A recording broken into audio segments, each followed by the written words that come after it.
Sound check. Sound check. Check, check, 1, 2. You can hear my tapping, right? All right. We'll just wait for the usual. See Farsight. We hear you. Let it roll. Okay, we are good to go. Good stuff. Good. I'll just give it a pause. Makes it easier to edit. Good evening and welcome to CanHammer, your stop for Warhammer 40k from the Great White North. Today's show is episode 183. And I think I got the right number after the kerfluffle on the last episode. Yeah. But so if you're tuning in for the first time, this is our weekly / bi-weekly kind of Warhammer 40k show. We do a little bit of Age of Sigmar, but I don't know if we even could say that anymore. Did you even know that the General's Handbook was released? Yeah, the 2020, yeah. It just kind of came out and there wasn't much fanfare and it was just like, oh, General's Handbook. Wee. Yeah, it is kind of it did feel half baked, but it is what it is, I guess. So as usual, I'm your host Chris at CanHammer Chris on Twitter, and I'm joined by my co-host Darren. So Darren. Shout out to Nick Blackburn who painted my Sylvaneth army. For some reason, I have a Sylvaneth army now. It's over there. But then I was like, oh, General's Handbook. Maybe I should get it. I'm not sure. It's too much 40k right now. Well, that's the issue, right? I usually play Sigmar at Adepticon, but I don't even know if I'll be going next year, so we'll see. Yeah. Yeah. Speaking of events, so LVO tickets are on sale today. I think they're almost sold out. Meanwhile, COVID rates in the States are going crazy. Yeah, man. So if since most of our listeners do live in the U.S., please take care of yourselves, guys. Please take care of yourselves. Crazy. So I've been getting a lot of questions as well on the events that we're running and when we're starting events up again. So can you talk to that, Darren? The first event that we would be affiliated with, I think, was supposed to be Dan and Dylan's kind of Shield event, which was supposed to be November time.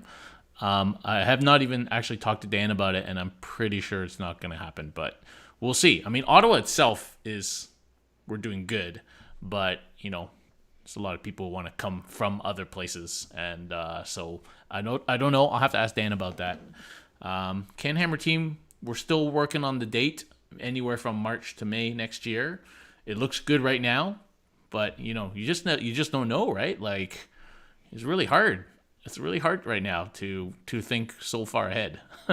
Like, you just don't know. Yeah, Capital City is canceled for people that are, we've announced it, but just a lot of people maybe missed that. So sadly, it'll be the first year in a long time that we haven't ran it. So the worst thing about canceling CCBB? I had all this stuff ready to get rid of at the Gamer Garage sale. Like, me and you probably sell like the most shit every year, right? And now I have to try and get rid of it like piecemeal. It's painful. Just build it up for the year after, man. Oh man, yeah, for sure. Have an extra big one or something like that after. Yeah. No, it's so that's just for people that were asking. So we're gonna hand it over to our sponsors. Yeah, so shout out to Dan and Dylan, our main sponsors at Red Dragon, and also to our other sponsors, David Tistaminis, Hoyt at Thunder Games and Gifts, and Martin over in England at Dyson Decks. And shout out to all our patrons and our followers and subscribers, and also shout out to the guys in the Discord channel. That Discord is going kind of crazy these days, and there's lots of good chat there. So yeah. Great. And so I did actually go up to Red Dragon. It was my first time inside of a hobby store in like 4 months. Yeah. And it felt really good. So I went up and I paid Red Dragon a visit. And just to kind of talk about, everybody's wearing masks. All the staff's wearing masks. I wore a mask. And Dan's been using the pandemic to really update the store. He's all new shelving units. It's a lot cleaner. And if you're looking for any 40K in the Ottawa or National Capital Region, that's probably the best place to go hit it up, because he's got unbelievable stock and all the tables of used stuff is out. so you can browse the used stuff really easily without having to dig through boxes. And there's a lot of cool gems there. He's So got a I lot of was, used stuff. yeah, it was cool. It was cool, and it felt weird seeing people in person. And I'm hoping maybe like small events can resume soon there, and we can go and play something social distantly. With less than 10 is still the current restriction for social gatherings, and you still have to distance and wear masks and stuff. But like how wide is the unfortunately the game table is getting narrower. It's only 44 inches now, which is not the 2 meters recommended distance. But if you play Hammer and Anvil, you're still okay. That's funny. Yeah. All deployments Hammer and Anvil this event. Yeah, it was just good to see that they're doing that, and the fact that I could get the 40K stuff that I needed. I picked up Fabius Bile and some books to to hold me through quarantine. As I picked up War of the Spider and the Engine War, so I'm reading those right now. Yeah, and he is taking pre-orders for 9th whenever it goes on pre-order. So if you want to get your box, or like Francois, 4 boxes. What? You got 4 You boxes? got 4 boxes. Why? He wants like 12 bikers or something like that. And he wants an entire Necron army, so he needs like 80 warriors or whatever. Oh, okay. So yeah, I if think you want your I one to think 4 boxes. Yeah, I think Will Paul's looking for people to get the Necrons off of, so maybe give him a shout. Yeah. So yeah, see, any you can split the box obviously, and so yeah, Dan's taking pre-orders. Just let him know, and he'll put you on the list. Great. Cool. So at least we want to, quit beating around the bush. We'll get right into some of the new 40K rumors and give you guys our take on them. Well, not rumors, releases. They're not even rumors at this There's not point. rumors; But they're real. Yeah. So yeah. we didn't cast last week, so we have a bit to go through. So let's get to it. It'll So be a bit old, yeah, but we had okay. to take vacation. Yeah. So some terrain is going to give -1 to hit, and as we know, -1, minus and plus to hit is capped at -1, +1. Although if you have multiple, you just still add them up. But so that's pretty cool. Yeah, depending on what percentage of the board is going to be -1 to hit, that could be huge for some armies, and it could be almost a detriment to others. If you think about some of the factions that would stack -1 to hits, and then they'd be able to kind of be super survivable now that it's all capped at 1, and you're giving away essentially -1 to hit for free. It kind of makes that -1 to hit that armies have as abilities, or that units have as abilities. It makes that a lot weaker, right? So that's kind of cool, but it also, those units maybe aren't worth their points anymore. Yeah. You know what I'm saying? Like, if depending how much of the board is this terrain, it might not be worth taking that anymore. Yeah. Yeah. Unfortunately, we don't have much in the way of the terrain rules and how all these various rules that we've heard of all fit together in like a single piece, because it seems like each piece might have multiple rules on it. But it'll be interesting to see how that works. Yeah. The cap makes it when I'm starting to think about what's going to be good, having a cap like that just throws a lot of things out the window. Yeah.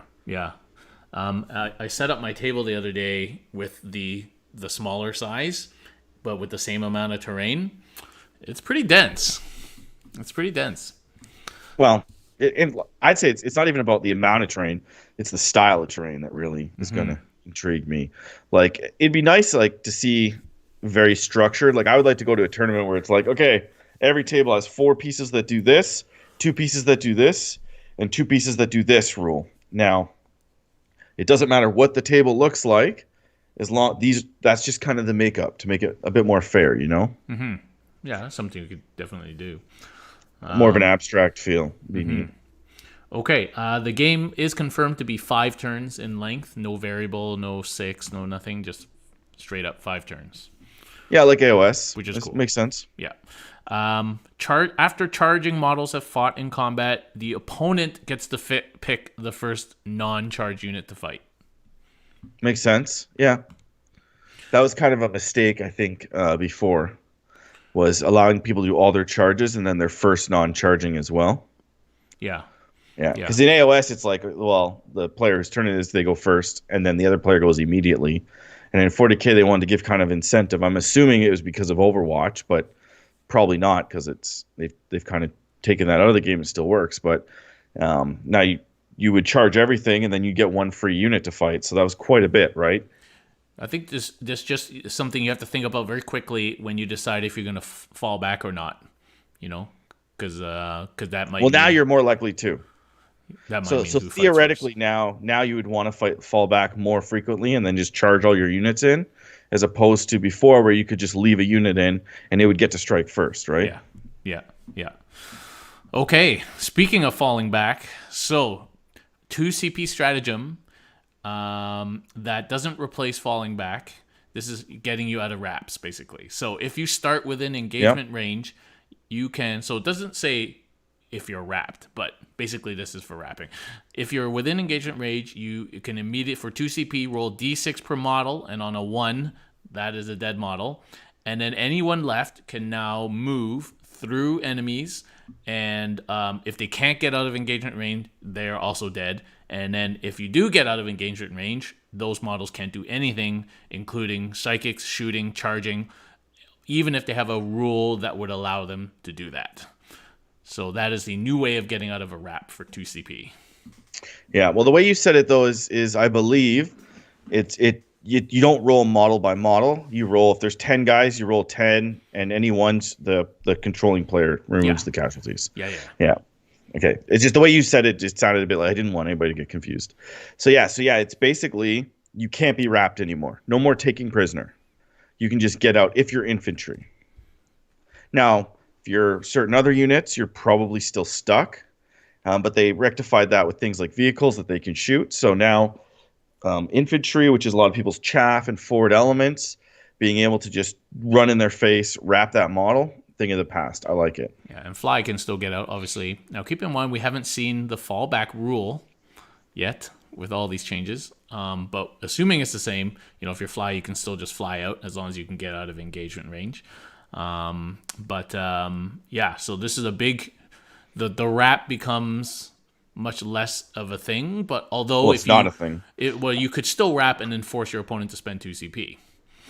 Oh, like in that regard, yeah. But there's so many games where wrapping, there's so many games where one model surviving or being able to wrap that one model that was one mistake basically wins you the game. There's so many games like that. This is such a huge impact on the way that the game plays. It's not even funny. I actually think it hurts a lot of combat units. But yeah, you're basically even if you wrap my guy with 100 dudes and you have it in 10 layers of dudes, I'll still spend this 2 CP just to kill him. Yeah. And then I'll be able to shoot you. It's a huge difference. Yeah. This is the biggest news I think we've gotten yet to changing the flow of the game and how the game flows. I think they just didn't like that as part of the game, that one dude would be left and then you couldn't do anything. So I can see why they got rid of it. Certainly for some armies like Custodes, it was the only way to survive some games, to try and get a wrap off, because otherwise you just get shot to death. But things have changed, so I think this is probably fine. Yeah, you have to use terrain now. The only worry for me with this ruling is, well, one, you can wrap. You just have to wrap 2 units. Yeah. So it just makes it harder. So you can still do it. You just have to wrap 2. But, that's also hard to do if you place it correctly. But the one thing about this that kind of I don't like is that, I should say I don't like, it just, you don't need a countercharge unit now as badly. So if you wrap appropriately and somebody can't wrap 2 of your units, as an Astra Militarum player, I don't need those Ogrins to then go in and bully you. Mm-hmm. I can just take more shooting. You can not wrap my chaff, and then I can just shoot you. Yeah.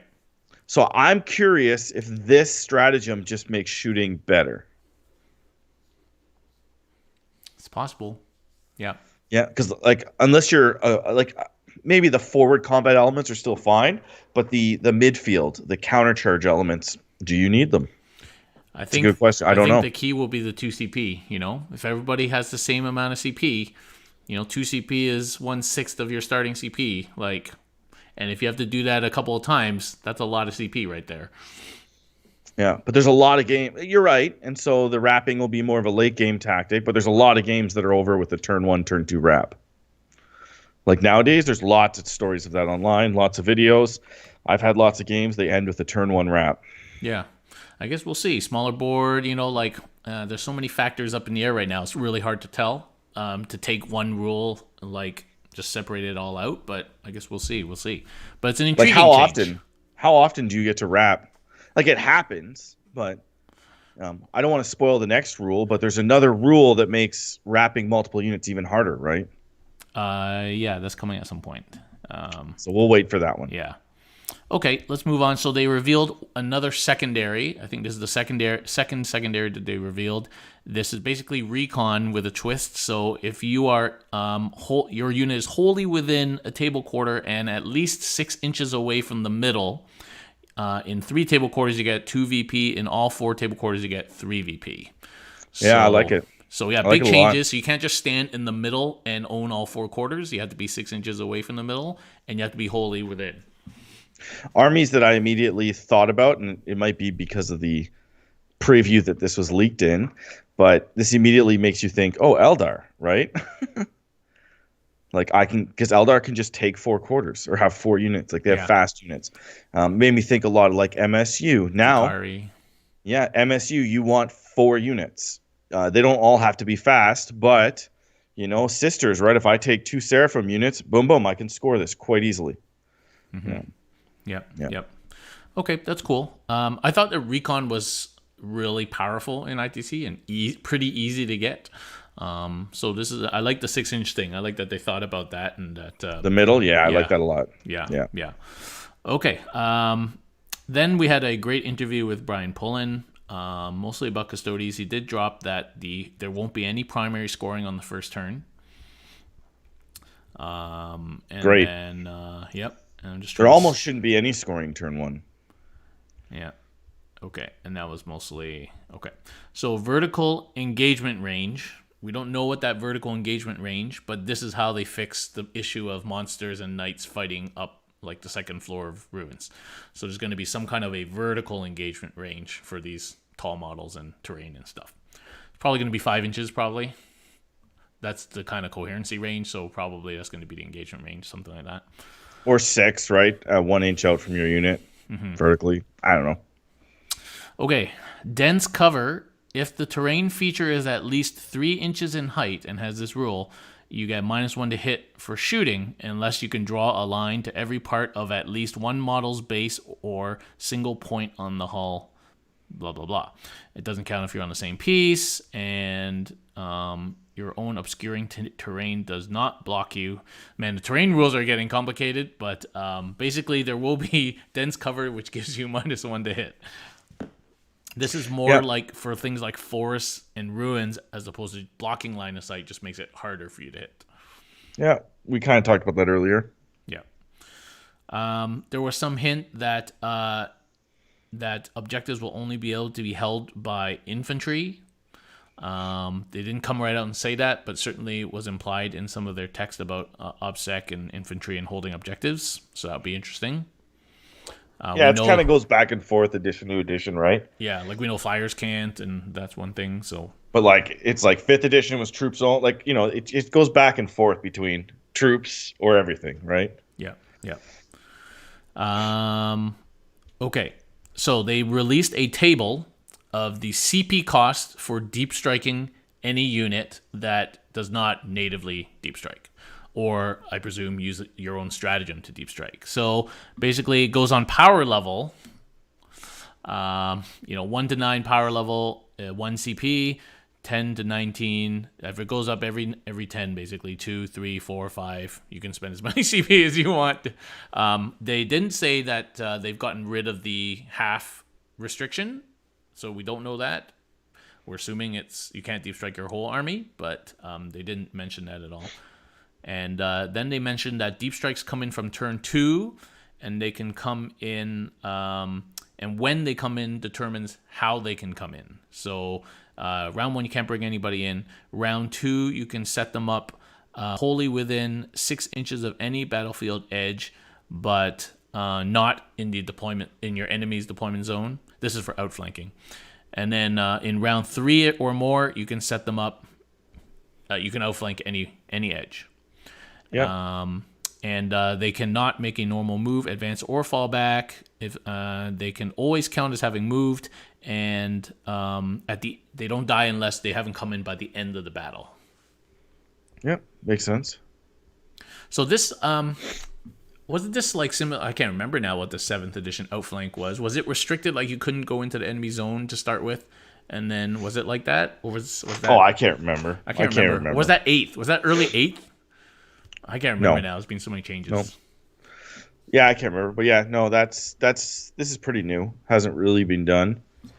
Like in 5th, like the true like 6th ed or 5th ed. I can't remember. Yeah, I can't remember. Yeah, yeah. It's been so long. So basically, by turn 3, you can bring them on wherever you like, either normal deep strike or outflank. And they already mentioned aircraft leaving. Enter strategic reserve. These are capitalized words. It's not clear how units that natively deep strike or use a stratagem to deep strike, do they count as strategic reserve or not? Well, it would give them a nice advantage. Like I know that if this is cheap CP wise, if you have it innately, right now the wording is usually any turn. So I could kind of understand that if something that has it innately, they might be able to come in turn 1 just because. Like it makes sense, right? Like they're specialized, they're faster. Whereas a normal unit that's not normally used to like air, grav, insertion doing it, they're going to be different, right? Interesting. I guess we'll see. Maybe not though. We don't know, but yeah.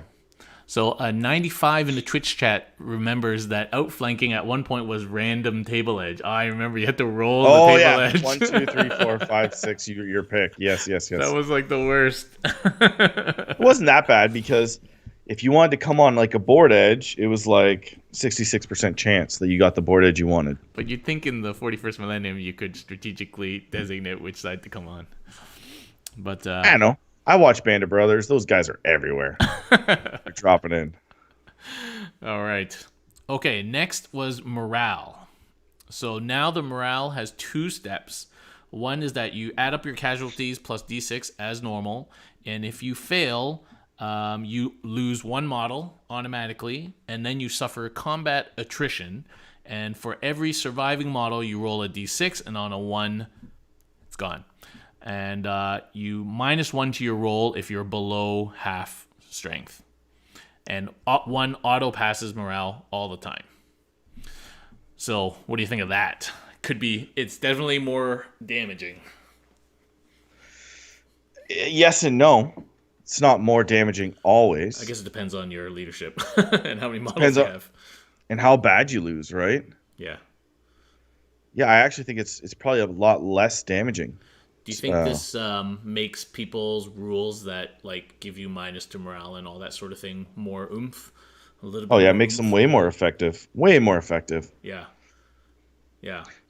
And I think it has less of a swing on the game as well, right? Like less when you go in there, it's like, oh, if I kill 20 of your guys, you lose 20 guys. Well, not anymore, dude. Like I only lose so many, right?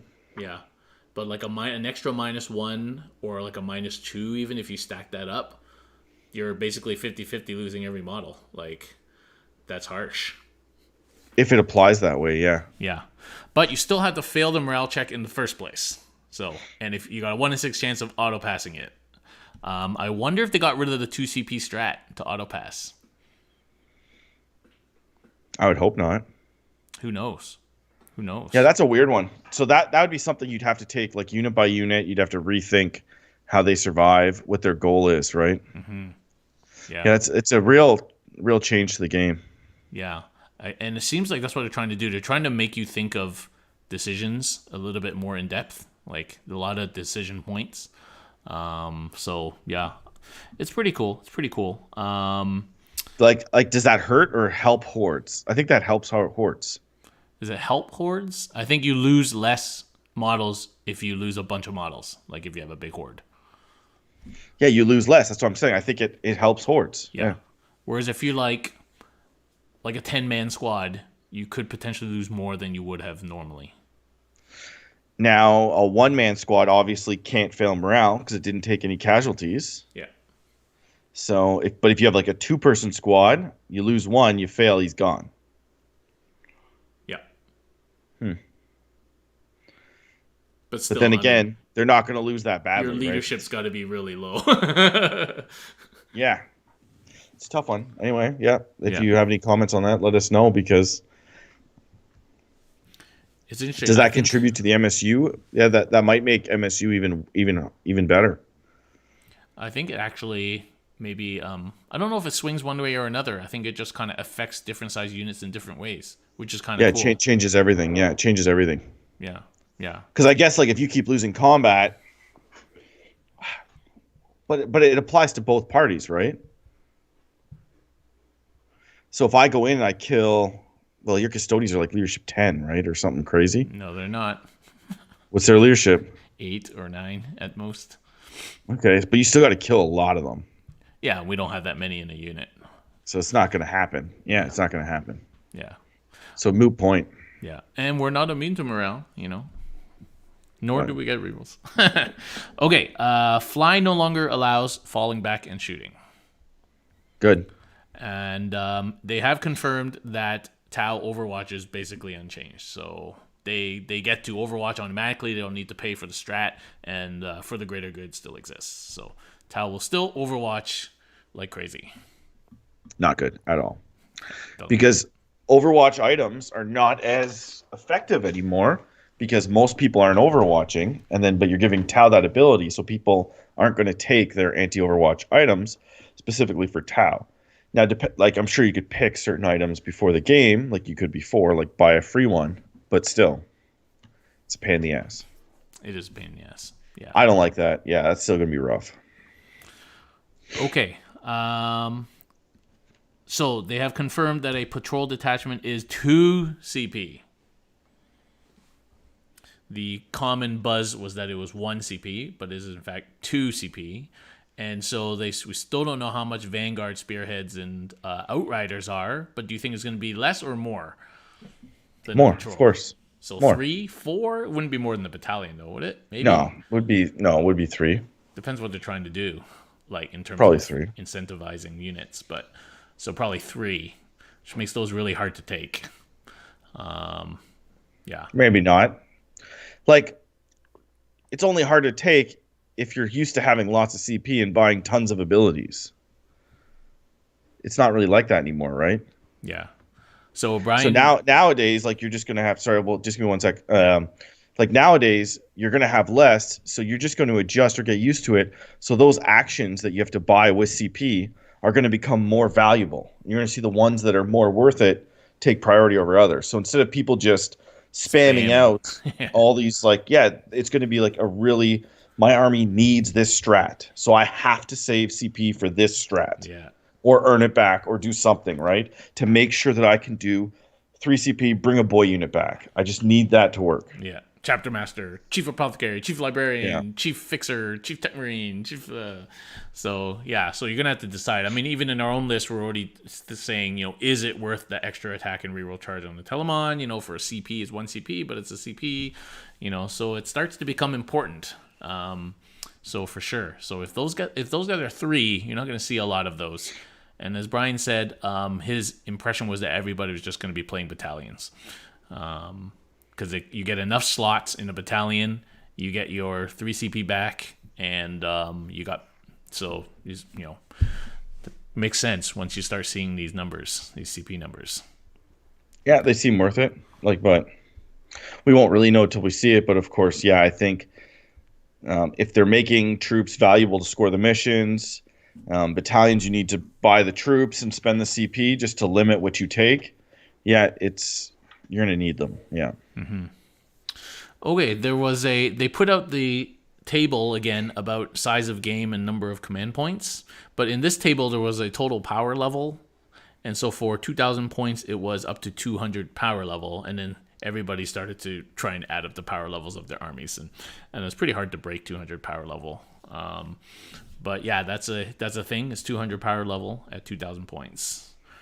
It's interesting. We kind of did that with the ETC with half your army and being put in reserves, as they said you had to have both GW factors. I think actually it was both power level and points. So yeah, in terms it kind of makes sense that they're doing both for this as well.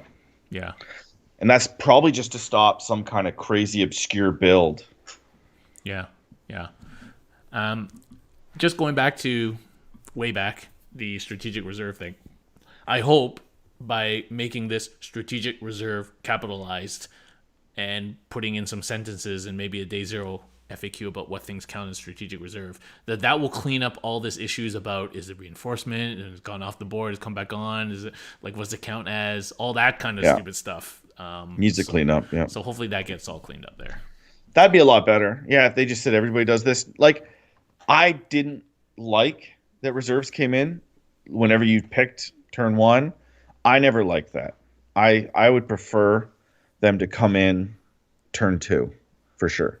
Oh yeah, when 8 started, you could bring them in turn 1. I remember. Yeah, it was ridiculous. It felt weird. It felt dirty. Yeah, it just felt bad. And then it went to turn 2, and then drop pods got the turn 1. Yeah. So I don't mind that now, right? Okay, next, knights and super heavies. So the super heavy detachment is 3 to 5 Lords of War, and it will cost you 3 CP if you don't bring any Titanic Lords of War, so like armigers and shit like that. And it will cost you 6 CP if you bring any Titanic units. And then just for the one Lord of War, the super heavy auxiliary, that will cost you 3 CP. And then the very next day, they confirm that you will get your 6 CP or 3 CP back if the Titanic or armiger is your warlord. So, knight players were in a panic for a little while, but that's okay. Well, of course. They need a lot of pregame CP, right? They need a lot of it. So yeah. If you take away 6, that's screwed basically. They can't do very much. Yeah. Yeah. So, but now it makes it pretty tough to take a like a single Lord of War. Like if we don't know what the Supreme Command is at this time. I presume it's changed. Apparently, I presume they took the Lord of War out of the Supreme Command, unless the Supreme Command is like 5 CP or something. Well, you need a way to take one knight, right? Well, here it is, 3 CP. Yeah. Yeah. Yeah. Or G-Man, or Primarch, Morty, Magnus. But they have to be your warlord if they're a Titanic. Well, they didn't say that for the single Lord of War detachment. That was just for the big one. Okay. So if it costs you 3 CP to bring like a Bane Blade or something, that's pretty hefty. That's very hefty. But maybe they don't need it. Right? And Guard do have a way to get a lot more CP back. I just don't know how that's going to work in the new rules, right? Mm-hmm. Yeah. So that's interesting. So some people are saying the Bash Brothers Morty Magnus list is dead. Looks like it probably is because they're not Titanic, right? So but then you just spend your 3 CP. Yeah. And you get 3 CP back, but one of them has to be your warlord. Doesn't have to be. Just to get your CP back. Just to get your CP back, yeah. Do you really need it? You might not, right? I don't know. Yeah, so that's interesting. We'll see. Do you like super heavies? Do you want to see lists with 3-4 super heavies in the new game? Nope. I really don't. Knights always felt clunky. I got used to Knights being in the game, like the way the aesthetic and just the kind of the way it felt. But because I started playing really early at the end of, it's the end of second edition, but I really started playing like full armies in third edition. And there wasn't a lot of really big stuff back then. Like the Baneblade was a forge-rolled unit. And so now you see things like those triple Baneblade lists. Well, you don't see them right now, obviously, but the 3 Knights came up, and they're fun, but I always found them kind of kiddie-ish almost, like they're just big toys. Whereas I liked the kind of smaller skirmish elements of the game more so, if that makes any sense. But you have to have it, though. They have knight armies. People have knight armies. They have knight books. They've been around 3-4 editions now. 3 editions. So they should be. It has to happen, right? Yeah. They should encourage people to take Magnus and Morty, right? Like, they're Primarchs. They make sense, right? People want to use them. I find it's always hard to find the balance when you have 4 models as your army. I mean, custodians, we have 15 models, and it's already hard to make us good without making us too good. And so when you just have 4 models, they obviously have to be good. Otherwise, like, like you just get wiped. But Yeah. it's They easy to also make they them also too good. they also cater to certain metas. So like if you have a heavy horde meta, well, the 3 super heavies have a lot more value, or 4, because they counter half the weaponry you need to get through the horde meta, right? But who knows? Like maybe now with the horde meta gone allegedly, and all the anti-tank stuff that's in there, maybe these super heavies are just going to get killed. Like I maybe don't the know. firepower to kill them is going to be prevalent in every list in the meta, and it's not going to be fun. It seems like everyone's gearing up to bring vehicles and to bring anti-vehicle. So you know, Yeah. So at first you probably won't see them, and then they'll make a comeback when some kind of infantry book comes out, or people start bringing ridiculous amounts of grots or something stupid, right? yeah, yeah, I don't really know. Like I feel like they've put themselves in a corner where this is now just a part of the game and it has to be. So we yeah. have They to couldn't accept it. cut knights. They couldn't cut it, and they have all No, the they Forge can't. World knights too now that they're writing rules for. So yeah, yeah. Yeah. Well, we'll see how it goes. I personally hate the 4 knight list. I think it's not fun to play against, and whether you win Yeah, or 3 lose. was fine. Like 3 with a battalion was fine. Yeah, The but now 4 you're one not was a going to bit see that. extreme. You're totally not going to see that now because it's going to cost you 3 CP to run a battalion. Yeah, I know. So yeah, we'll see. We'll see what happens to Knights players. But it's like it's going to be very hard to fit in 4 knights, right? Like you're going to have to cut. It's going to be like a samey list. Yep, that's exactly Everybody's what going it to have the is. same list. Like there's going to be no variety to it. There's going to be very little choice. Yeah, it's just what knights you like or what color. Yeah, No, it's not color. It's like I need to spend X points, 2,000 points. So to have 4 knights at 2,000 points, these are the combos you have to take, yeah. right? There'll be I some like customization, but very little. I just remember CCBB a couple of years ago, 170 knights. Not nice. Yeah. Okay. Cool. Apparently, there's going to be a secondary called the secondaries are called Shadow Operations. That's like the name of the secondaries. So that's kind of cool. Okay. Then the next thing they leaked was actions. So some rules allow a unit to perform actions. Basically, you do this kind of non-fighty stuff. The action will tell you when you can do it, and who can do it, and where you can do it, and you can only do it if you're not in engagement range, other than aircraft, and you did not advance or fall back. So you can still move. And you can only attempt to perform 1 action per battle round, and the same action cannot be started by more than 1 unit. So 1 action once per round.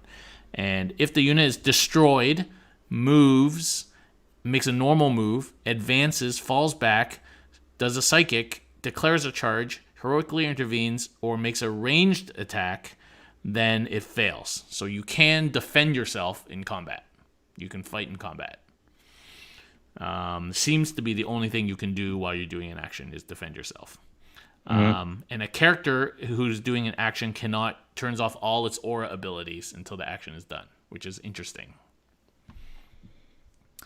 And then they gave the example of this raise the banner action, which they already teased like a few weeks ago, that you can raise the banner. Infantry unit can do this at the end of the movement phase. They must be in range of an objective marker, and each unit, different units can do it on different objectives. And if at the end of your turn, if you're still there, then you get victory points for each objective that you've raised your banner on. You score 1 victory point at the end of each command phase, and then 1 victory point at the end of the battle for each objective marker that has your banner. So it's a progressive and an end game objective. Mm-hmm. That's pretty interesting. It I doesn't like sound it. like you have to stay there either. Sounds like you can just move off.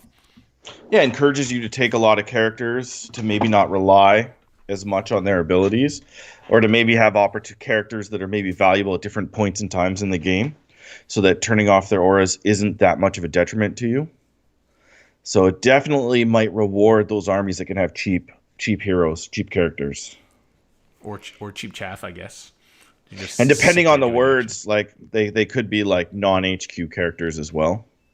Hmm. Like there's a lot of really cheap non-HQ characters that can do perform these, and if they turn off their ability, it's like who cares type thing. Yeah, and then also now there's the ability to basically outflank anything. So it's more risky to just cap it and then leave.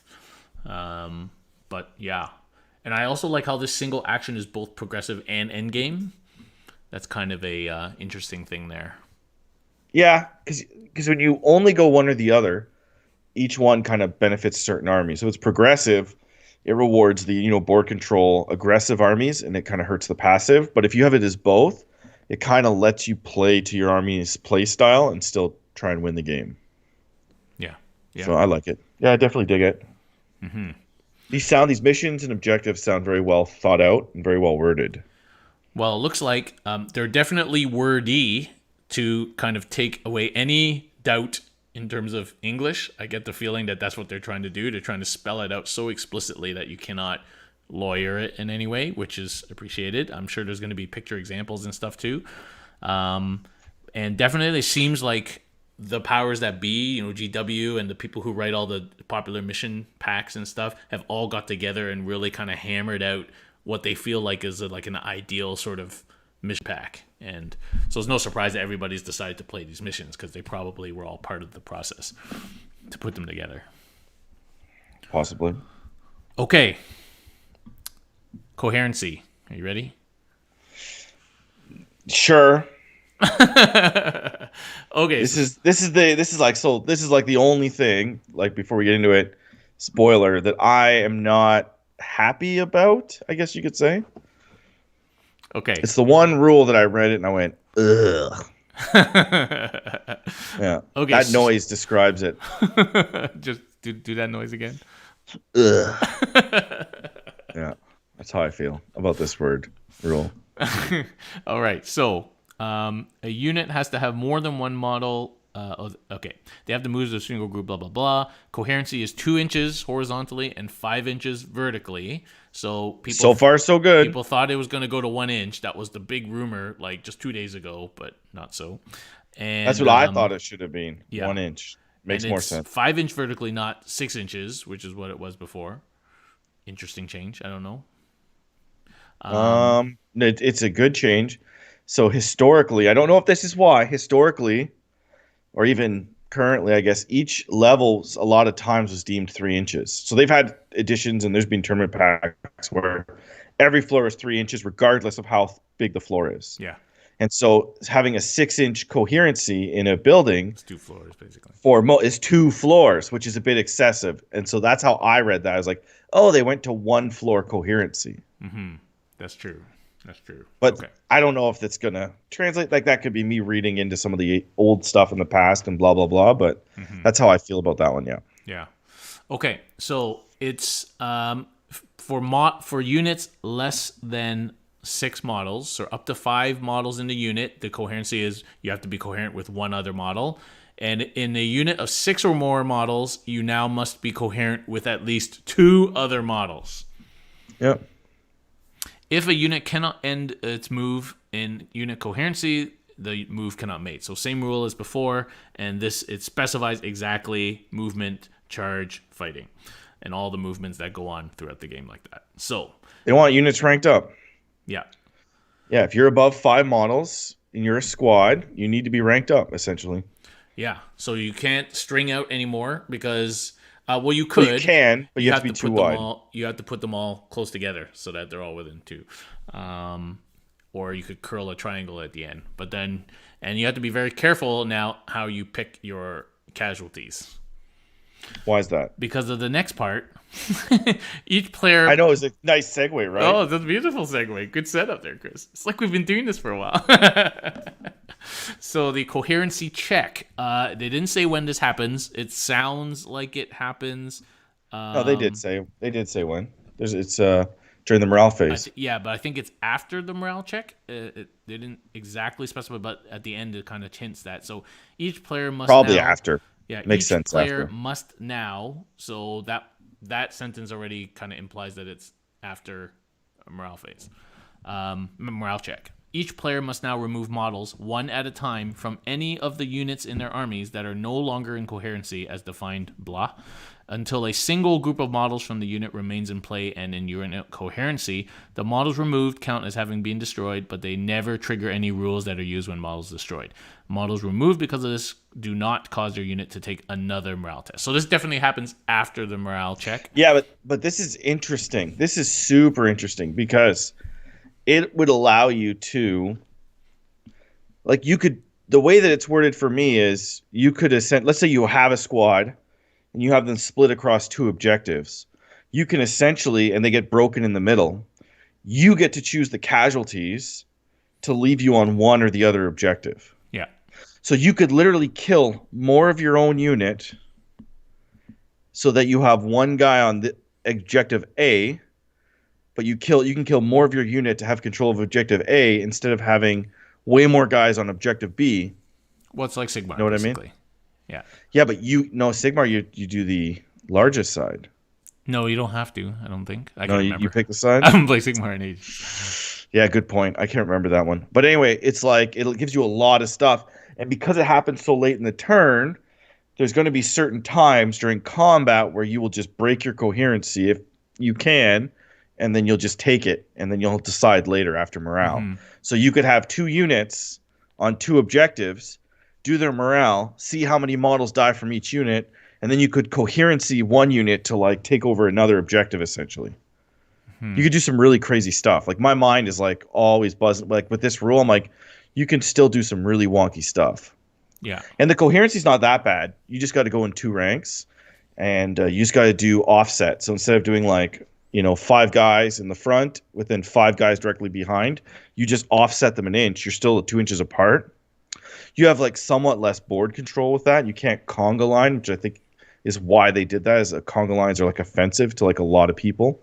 But yeah, as Jim pointed out, cool. You can use this coherency thing now to get out of wraps pretty easily without spending your 2 CP. Very, very easily. Yeah. Yeah. You just remove that's why, like I said before earlier, wraps are dead. I mean, like this is where we kind of said, well, we'll get to that later. Yeah. Yeah. You just pull your casualties smartly. And whereas before you'd just be trapped and you can't move because one guy's stuck in the middle of all your enemy models, now that guy just dies. So yeah. What's interesting is there's not a lot of that I can think of abilities in 40k that allow you to remove a specific model.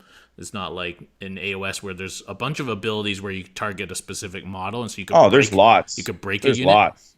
I can't think of any off the top of my head. I thought you could do it with the Vindicare. No. You sure? Yeah. No, the Vindicare just shoots like a character, right? Or a unit. It doesn't. You don't get to pick which casualty it is. Now, unless the person was silly and started. I mean, the person, if they start taking wounds on a multi-wound model in the middle of their unit and they're conga lined, then they might be screwed. But that's their fault. It's not really the ability of the attack that does it. Death gestures, yeah. So I think they have a thing where they cause you to remove a model or you pick or something like that. So I don't think there's that many abilities in 40k that pick a model to remove. Not like Hand of Dust and all these kind of things in AOS. Well, even in AOS, there's not a crazy amount of them. Yeah. So it's not a huge deal, but it's and you'll just plan for it. And like so, when I play against something with that ability, like when I play my Fire Slayers, I used to conga line them a lot. But when I would play something like your list, I just wouldn't ever put them in a position where that would happen. So does that mean big hordes take up less space now? Basically. No. Take up the same space. It's just you can no longer shield with one unit. You can't just put it in a line. You have to put it in a blob. So like right now, I would put 30 boys in a straight line across my deployment zone. Depending on what your army is, if it's like a knight or something that can't fit between, if you, like your bases are 2 inches or bigger, then I could put them 2 inches apart and 30 boys can cover one end to the other end. Whereas right now, it looks like I need to do 2 units of boys like side by side to do kind of the same effect, um, which is I would say unacceptable because now you're losing twice the chaff essentially. So if you factor in that you're going to lose one boy unit to shooting, and their shock troops, which maybe can't hit you turn one, maybe can now, are killing the other two, it could be very devastating. So now I think what you're going to want to do is take those 10-man Grot units, because you can't take 5-man Orc units, and you'll just use more Grot units to shield you. So you'll have to spam really cheaper, crappier units. Things like Sisters of Battle, you'll take a couple 5-sister units to screen with, instead of like maybe one 20-man just in a straight line to screen with. So, but a lot of armies are already doing that. Like a lot of Marine players take 15 scouts, 3 units, boom, boom, boom. They screen your army. Good for a couple turns to return. So it's not like that different for most armies, but for my orcs, that's the big effect. Is like I can't just screen with a unit of boys now. Yeah. Yeah. Okay. Well, that's a big change. So we'll see. We'll see how it goes. So a new core stratagem to emergency disembark. So there is still the original disembark rules, we think, where you get out and you die and blah blah blah.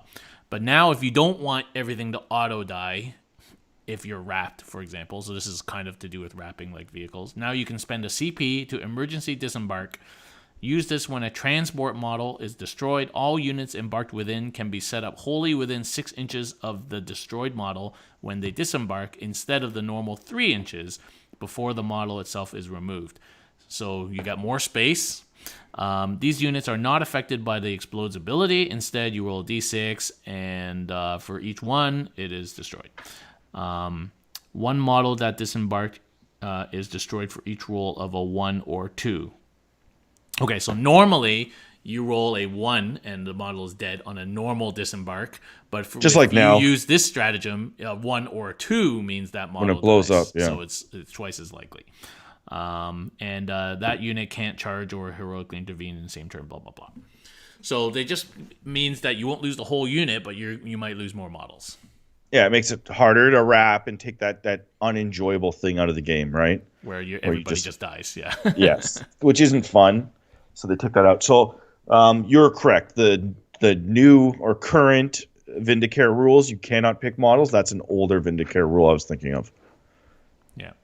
I just wanted to correct that before I... But yeah, I don't know. It's disembarking is disembarking. It might be a big deal now that there's a lot more tanks and a lot more transports, but we don't know yet. Yeah. Like, I don't know. Like, I would love to get my 10 Chimeras off the shelf and use them again, but I still don't know if they're going to be effective. So, and is putting troops inside vehicles that effective anyway, right? Who knows? 10 Chimeras. Yeah. All right. I do everything. Well, they were good in like 5th ed. Like, you would just take Chimeras. Board to board edge. Side armor. You'd never see their side armor. They'd be Chimera to Chimera. Side armor. I remember those days. Rear armor, side armor, front armor. Yeah, because they were where's the line? They were very powerful because they had front armor 12 instead of like the front armor 11, and a lot of guns couldn't hurt the front armor or could barely hurt the front armor. So if you were able to like line them up, it was a wall of death for relatively cheap. Draw that diagonal line. Oh, you're just side. No, you're just rear. Oh, I don't know. Which side are you on? Yeah. The arguments were the worst. But yes. Yeah. All right. Okay. So we are up to date. We missed one thing. No, which one did we miss? You missed that they leaked the rules for eradicators. Oh yeah. Okay. Let's talk about that. I couldn't even find that for some reason. It's because it's under the face-off page. Oh, so every country is getting an event except for our country. Oh. Australia's getting one. Japan, Germany, UK, and America gets 2. Okay. So what are these rules? Let me see. So basically, we don't know the points on them. They're power level 5, so that's decent for infantry, but we don't even know how that scales in the new edition. Maybe they redid power level from scratch, which I'd hope they did. Yeah. Basically, the Eradicator squads, I think we made fun of them last show. They're essentially like a squad of dudes with meltaguns. Gravis So it's armor like, dudes. yeah, Gravis armor. So you're like, why would you ever take regular bolters when you can just have a whole army of these? And so they have this thing called a melta rifle, which I think is pretty cool. It's a 24-inch melta gun. It's an Assault one. assault. Yeah, well, melta guns are assault one. Strength 8, -4, D6. And when you're within 12 inches of them, half range, you get to roll 2d6, pick the damage. Yeah. Yeah, so that's like, now obviously it's a squad of 3 they're picturing here, but I was kind of joking before the podcast. I was like, why even carry bolters when you could just give all your troops melta rifles that do like the same thing except way So better? how much is a meltagun? It depends on the ballistic skill of the user. Oh yeah, that's right. It's usually Yeah, what, 10 like points to 15, I think. something like that. So these are longer range, right? Are they longer range? They're twice the range of a melt. They're basically multi-melter. Yeah, they're Yeah, multi-melter multi range. melt is 24, right? They're basically assault 1 multi-meltas. So Yeah, these guns need to be what? 20 points? minimum. And Yeah, they should go up in points. So 3 of these guys Gravis might armor be like dude is they might be like 100 points. a Gravis armor dude is going to be like 22, 23 points because a normal intercessor is going to be 20 points. So, because these are T5 3 wounds. So, we're talking these guys should be like 40 something points. Yeah, 120 for 3. I think is what I was trying to get at. And then of course they can shoot twice if they shoot one enemy target. Yeah. That's now that's 3 melta guns, but you know, if you think about this in an abstract, non-points restricted way, why would you take anything else? But it's kind of cool, but it's also like now multi-meltas are obsolete. Well, they might be cheaper, but I think they're already obsolete anyway. But Yeah. I mean, you can yeah, basically, just, like, they're kind of interesting. if you just never split these shooting, then they're always just shooting 2 shots each. Just like play it like that, you know? Yeah, well, it's only 3 of them too. So especially in this tank meta, you know, hey, Mr. Night Titan, you're getting these 3 of these guys to the face. Yeah, so you're getting what? 4 hits, then you're getting, it doesn't reroll against vehicles, right? So against a T7, now you're getting, 2 to 3 go through. If there's no invuln, then that's doing 12 to 14 damage, something like that. I don't know.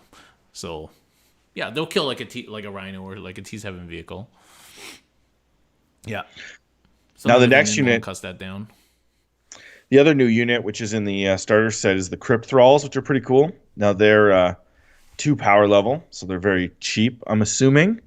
They got a cool ability where basically models cannot target a Cryptech unit from your army with ranged weapons within 3 inches of these Crypt Thralls. So you can use them to kind of screen your army, and I'm assuming they're going to be cheap.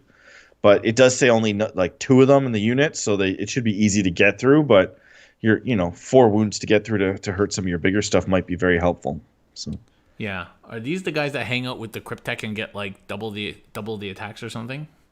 so when they charge, they get their weapon skill, their weapon skill and ballistic skill change to a 3+, and their attacks are set to 6 when they're within range of a Cryptex. It's pretty cool. Pretty cool. Yeah. There was some. Now, it depends how cheap they are. It depends how easy they are to take, accessibility and stuff like that. But they're very cool. I believe also it was leaked today, the rules for Saras. Just trying to find them here. It was on the Discord. Here we go. Illuminor Zeras. So 8-inch move, 3s and 3s, ballistic skill, weapon skill, T6, 7 wounds. Oh, the new sisters in the Pariah book, she's got 6 wounds. The new sisters model. That's the one with the crazy white hair. Yeah, 6 wounds. Yeah, I'm curious to read her story. There's a -1 to novel that hit, came out 4 for plus her invuln. Yeah. because she comes with a The book. Harlequin. Yeah, she comes with that dude, Kilganor, or whatever his name is. Yeah. Yeah, Yeah. but it's like $60 for those 2 figs. 115 points, I think, for both or something like that. It's like pretty cheap. And together they have 11 wounds in total. So anyway, so he's 3-up save, and so he's got a D3, what looks like a assault D3 meltagun, and he has a bunch of attacks, 4 attacks, and makes 2, so 8 attacks at string 6 -2, 1 damage. He's got living metal. He adds 1 to reanimation. If this model destroys one or more enemy units in the fight phase, then at the end of the phase can use its augmentation ability as if it were the end of your movement phase. And what that does is add strength, toughness, or ballistic skill to units. Pretty cool. Psychic phase. Psychic test taken within 9 inches of this model. Enemy psyker suffers a perils. Then on a any double, instead of just double 1 or double 6. That's only 9-inch aura though. And and so he can modify warriors and immortals. And he has 130 points. No invuln. People were moaning about that. That's a badass model. It's a really badass model. Yeah. There we go. Now people were saying, "Oh, Necrons are gonna suck." Dude, just like one model. It's like let's not go too crazy. Yeah, well, since we're on to the Pariah book, it's going to be interesting. It's the first time I think I've seen like an Inquisitor with an Eldar weapon. So that Lord Inquisitor Kyra Draxus has like a shrieking catapult, which is interesting. Yep. You know, he doesn't look very imperial. I think it's a woman. Really? Yeah. Is it? Kira? Is that Kira? Oh, it's a woman. It's Kira. I think it looks like a woman anyway. Oh, okay. Well, I can't tell. But and she got this like eagle that's basically like a little smite. Little dragon. Yeah, it's just I saw that and I was like, that's a weird 40K model. But I'm excited for that book the most. The Harlequin guy there is just, I don't think he's a Harlequin, but whatever Cagno, he's amazing. Like just the way that his base is done and his pose is just fantastic. Yeah, I'm super excited to learn what these characters are about. I like those the hexes that kind of go up on the side. That's pretty cool. Yeah, it's very awesome. Yeah, super well done. Yeah. So I've debated buying these models. You don't play Sisters, so I'm not sure. Like, but apparently you can shoot these guys in, and they're like assassins. They don't take anything away. But then eventually you're souping these, you're souping Assassin, you're souping Inquisitor. Like eventually you end up spending a lot of points on these little add-on characters. So I don't know how vital they'll be. I just want to buy it because I have a Sisters army, right? So for me, it's like, I play Sisters. You should get that for sure then. Yeah. She's a 6-wound sister. Yeah. I'll take it. I think she's got 4+ invuln, -1 to hit. And she gets a feel no pain when she's within 3 inches of the other dude. So yeah, she's pretty cool. Okay, are we ready for questions from the Discord? Oh, we're ready. Okay, what factions that were mid to low tier will rise to the top in 9th? Well, Custodes number 1. Yeah, of course you're gonna say that. You don't know that. I know that for sure. Suggestions. Dark Angels. Do you think Dark Angels will be good? No. So I think if you're looking at the current game, Necrons. The bottom Necrons are probably going to move up initially. I don't know how long they'll stay up. Mm-hmm. I actually believe Astra Militarum, even though they're technically up, like it's hard to say. They're up and down. They're like they go all over the place. They were always good though. I wouldn't call them low tier. They just seem meta dependent, you know? I think Sisters, because of the MSU potential, I like them. Yeah. I would say like certain Eldar builds. So there's Eldar builds that are lower tier. They're going to go up tier. Like they're going to move up, but the Eldar are still high tier. So as far as like really bottom tier books, it's just the Necrons I think they're going to go up. Because what's out really at the bottom? Like Grey Knights are at the top. Marines.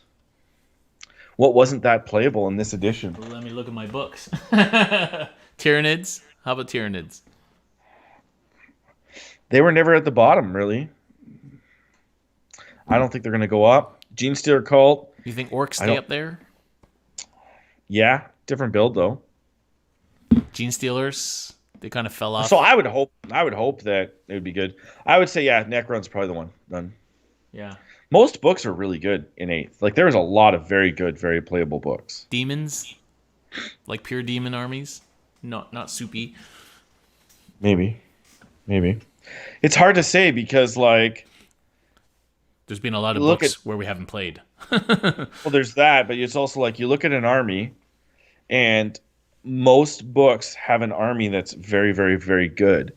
So I think like I would be more inclined to do this on like a unit level. Like certain units are now going to become bottom tier to top tier. But the game was pretty good in eighth for balance until about the Grey Knights came Until out and Marines. and Marines. Yeah, Yeah. before those two books, it was pretty damn good. Yeah. And if you kind of take those out of it, it was just because there's some really gross Necron builds even like. There's some really like if you take all the fucking with the Tomb Blades, that's disgusting to play against if you have any form of horde The Doomsday Arcs were very good. Yeah. for a while. Yeah. Like the Doomsday Arcs were okay. I think they lacked some maybe some damage output. Like they could have done more, but Okay. Um, will there be a resurgence of units that like save or regen CP? that's what I'm thinking. I'm thinking with much less CP, like are they going to keep the one per turn limit? I don't know. I like it'd be interesting, but I guess it depends yeah, on your army, whether you lost I or think gained, or whether it's a 6-up or a 5-up, right? and your Whether it's a CP or per strat or opponents or or yeah, is it per CP? Is it per strat? So we look at the wording, but yeah, I definitely think that would be great, especially when you're looking at things like for half the objectives, I need a character that does nothing. So I'm taking this really cheap character, so I could just buy them for like 1 CP or whatever, an extra item that gets me back a CP on a 5-up, and then I'll get probably more than 1 CP back, so I'll be fine. yeah, It's yeah, definitely a thing that could be. Yeah, I definitely think they might have value. yeah. I We're was thinking about that the other day, about the orc ones and like what it would be worth to regenerate, but it really comes down to how they rule it. yeah. Assuming it stays the same, that's something we talk about in the Custodians Discord all the time because now we have a 5-up CP regen, but then you can take an Inquisitor for 55 points that regens on a 5-up on your opponent's stratagem, whereas ours is a 5-up on our own per CP. You get one, like how much do you need? Like it's kind of difficult to know until you kind of played some games. And it depends on your army. Like, do you need it? Some armies need it, some don't, Yeah, right? yeah. Yeah. Like the armies that used to start the game with like triple battalion, 18 CP, like those guys are probably going to want something to help them with that because now they're dropping straight to 12 and they can't run triple Maybe. battalion anymore. Maybe. Or you just like depending on how the points go up, you would take one toy before like maybe I would take two toys and then a bunch of stable units. Now you just take one toy, right? One CP heavy unit. Just changes your list building. You'll take more non CP dependent units. Like stuff that doesn't use CP will have more value now. Like good effective units that don't require buffs or stratagems, well their value will just increase. Yeah, yeah. So All right. Okay. Talked about coherency. So do you think armies that run 5 to 10 man units will now want to stick to 5-man to avoid the whole coherency thing? Like, is it going to yeah. be that important that it changes how you play your units? Yes. Chaff units for sure will be 5, but they were 5 before. I almost think that they should have done it 10 or more, or like 11 or more. But I didn't write the rules. So I think, yeah, I think there's definitely added value for units. I'm saying that a lot, but units that can take or armies that have 5-man units, there's some added value there. You get a lot. They're a lot more efficient to essentially block off the board. Like there is a case to be made before where you would take 3 5-man units or something like that and block off the board, but you could, or would you take like one 30-man or 30 model unit? And it was like, they're basically the same. One gives away more kill points. One does this or that. Depends on the format you play. But now it's definitely a huge advantage to have the ability to take 5-man units. Yes, Huge and advantage. Mr. Funktastic knows exactly what I'm thinking about right now, literally, as we're talking. Okay. I was going to say something, and it was very inappropriate, so I restrained. He said, I'm thinking about Alaris 5-man, 2 5-man instead of a 10-man, and it's exactly what I was thinking about. Yeah, no, like if your goal is chaff or board control, you're going to go down to 5. If your goal is like combat, hitting, shooting, 10's fine because you'll keep them in a nice tight block, especially if the terrain, you'll want them all in terrain. Yeah. But Yeah. I think they're definitely breaking down the horde and the chaff Yeah. with that rule. All right. Do Like think about coherence. grots. Grots don't have that board presence they used to have. No, they don't. Like 3 units of 10 grots could block off a quarter Yeah, now like they were super like easily. this before. Now they're just gonna be like this, little Yeah. balls of grots. Yep, Movement trays are more valuable now, maybe, or more usable. maybe Yeah. they're gonna have to maybe change in how they're. Well, I guess most of them were kind of like this anyway. Yeah. That's why I didn't like them because they weren't gamey enough for me. They weren't gaming enough. They weren't lines. Yeah. All right. So coherency and blast charges together, 5 or less models. Maybe again, I think it just depends on your army. Yeah. Some armies can't take five model units. Yeah. And So like certain units, you still don't care. Shooting units don't care. Backfield units don't care. Well, as much. It's the chaff and the board control. all right. So Brian in the interview hinted that there were several large rules still to be revealed. Now that's not surprising because we're still maybe 3 or 4 weeks out. What do you think might be some big rules that you are expecting? I don't know. It's hard to say. We've had a lot already. I would like to see some combat rules because apparently those have changed. I'd like to see how much the specialist detachments cost. Making it really hard to make lists right now without knowing that information. I'm curious if there's going to be an army-wide break test rule. Oh, dang. Lots of games have that. Flames of War has it. Lots of skirmish games have it. Actually, most skirmish games have it. I thought War Machines and Hordes did as well. So I was wondering if there was some kind of mechanic where you're under 50% of your army or 3/4 of your army, you're -1 leadership or you're -2 leadership, or I don't know, you have to take break tests every turn. I don't know, but it's interesting. As long as we don't have to turn around and start running towards the closest edge of the battlefield. Yeah, like lots of games are ruthless. Like it's like you roll a 4+ or you lose when you break. So Interesting. Yeah. it's a realistic concept because, right, like what level of casualties does your force tolerate before, like, in Astra Militarum, like they're not going to hold out till 2 friggin' guardsmen are alive on one objective. Yeah. They're going to break, right? Now, does that happen that 2 guardsmen survive and win a mission? Yeah, but those are one-offs that are in these stories that travel for thousands of years, right, through books and stuff, and those aren't the majority of these little battles, though. Most people just run. Yeah. So Interesting. I like to see. Yeah, people are saying what the I don't want to see that, by the way, but that could be a thing that I thought about. like. I want to see everything, but I really want to see the detachment costs, like for the specialist detachments. That's like one little thing I'd like to see. I'm sure everybody would like to see more points leaks. For sure. Fallback, whether fallbacks changed or not, we don't really know that. Yeah. Yeah, it's interesting. I would like to see night fight rules return. Night fight. Yeah. Night as in nighttime. Yeah, nighttime. Night. Remind me fighting. what that was. You rolled, and if it was night fight the first turn, everyone got like +1 save or something, or cover or something like that. So it depended on which edition you were in, but there would be an added bonus, yeah. So you could choose to attack at night or something like that. And it depends on the edition. Some of them were like you could only shoot so far in front of you unless you had like a spotlight or a searchlight.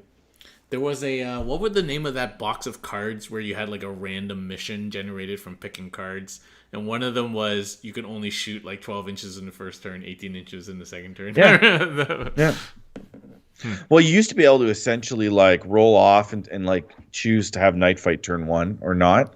That'd be cool. Like that combined with like prepared positions, right? So you could be like, oh, I'm going to attack at night into your prepared positions. I wonder if prepared positions is still a thing. Probably not if they did a great job with the terrain, but you never know. Because that was kind of like a patch for shooty armies and nowhere to hide, right? It was like, here's your +1 save. Yeah, yeah. So it might not exist anymore. Interesting. Okay. Boom, boom, boom, boom. can you guys talk a little bit about power creep in the new edition? The new Primaris Eradicators seem to just be a better version of fire dragons.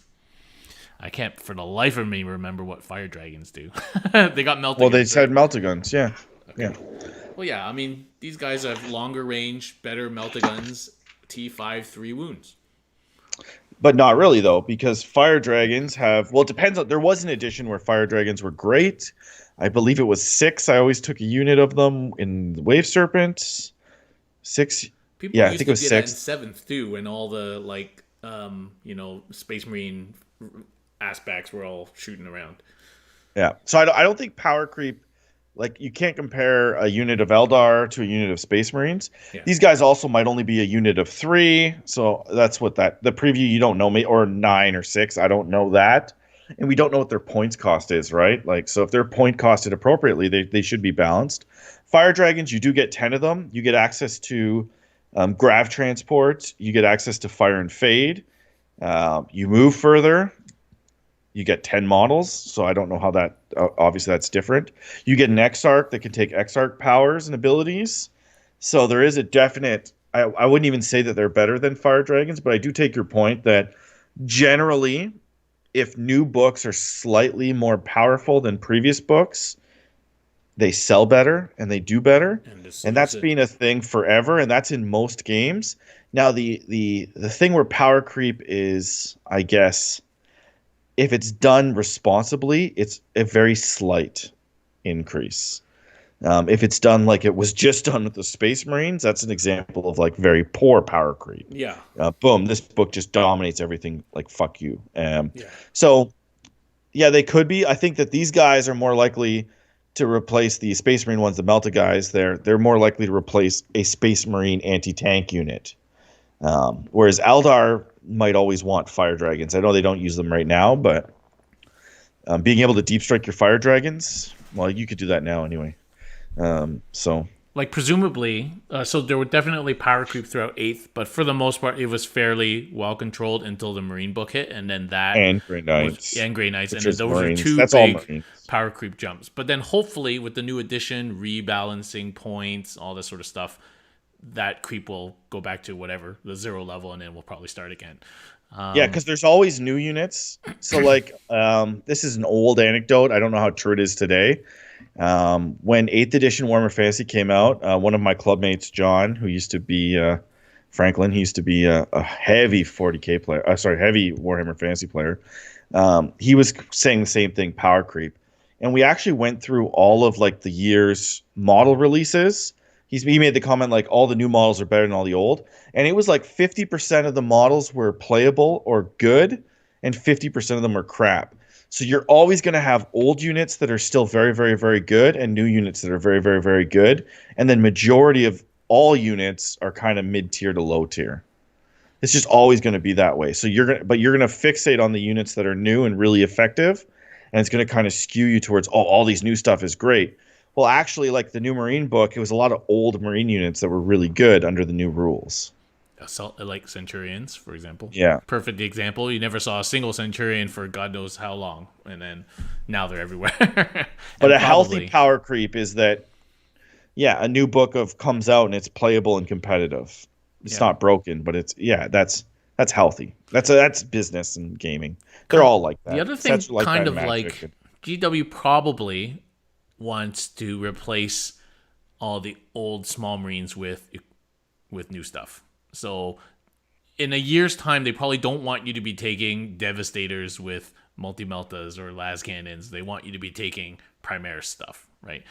Yeah. So they have to incentivize people to move away from those models. Not only that they look kind of shitty, but you take that back. You take that back. That's why it really surprised me. I would prefer to go pre-Primaris personally, but yes, I've accepted it. But so you never know, right? Like the Eldar could get redone, and the Fire Dragons could be left kind of crappy, and then eventually they become legends, right? For all we know. So do you think the GSC book, I guess pre-nerf, was a good example of good power creep? I think they were just strong enough to compete. The Aberrant thing really swung it a little for a short period of time, and then they just got busted, like nerfed hard. But which is fine. I'm okay with that. Like fixing mistakes like pretty pretty rapidly. Oh yeah. The GSCs were just hard enough to use, and they were complicated that it kind of balanced them out. But yeah, Yeah. I don't know, man. I can't think of like power creep never feels right, and it never feels fair, and it always sucks for the person that's not on the power creep or on the meta. It always sucks for you. It's just a part of the game. I Yeah. don't like it. I don't like it, but I've just chosen to not worry about it. Yeah. It's hard not to like. You can't just re-release stuff and everything's the same, right? And the balance in this game is impossible. There's too Yeah. many units, too There's many too models, too many many models, abilities, units, weapons. Like, too many different terrain styles, board styles, play styles. Yeah, combinations. yeah. Actually, I Next think question. like you said, I think they had it pretty good before the Marines came and busted it all up. Yeah, that's pretty good. Yeah. Next question. Okay. I think that's all the questions, actually. Let me check Oh, Facebook. great. I don't think there was anything on Facebook. People just tend to ask in the Discord now. Which is the best place because it keeps a better Yeah, because record. I just itemize it and everything. And somebody keeps marking them with little Q so I can see the questions over the discussion, which is great. Thank you, people, for who do that. Because there's so much discussion these days. Um, let's see. Yeah, there were no questions on the Facebook. Okay. Great. Have a good one. All right. See you guys next time. Bye.